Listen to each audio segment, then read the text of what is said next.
আখিলৈ মই মৰম যাচিলো অসমৰে সন্তান হৈ ৰচনা ৰচিলো মোৰ ৰক্তৰে ভৰা মোৰ গানৰ কলম হলো অসমীয়া আমি চাও জয় আই অসম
তাইৰ ঠিকনা বা কি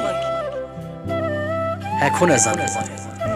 কিন্তু আধুনিকতাৰ প্ৰভাৱ নপৰা মেচিকিয়া হাঁহি গৰকা তাই যেতিয়া নিজৰ কৰ্মৰ দিশেৰে বাস্তৱে যত অপেক্ষা কৰে ময়ো তাই মৌখনা মুখখনলৈ বাৰে বাৰে চাই ৰ সদায় ভাই আজি তাইক কৈ দিম কিন্তু তাই বেয়া পাব বুলি বাৰে বাৰে ধমকি ৰ মই যেনেকৈ তাইৰ সান্নিধ্যত মাতাল তাইও যেন মোক বিচাৰে কোনে জানে হয়তো বিচাৰিবও পাৰে নহলেনো তাই মোলৈ চাই মিচিকি হাঁহি মাৰে আৰু ময়ো তাইৰ সন্মুখত তেনেকৈ দেখা দিলোহেঁতেন নে এয়াই জানো প্ৰেম হয়তো এয়াই প্ৰেম তেজে তুমি হুয়া জুড়িয়া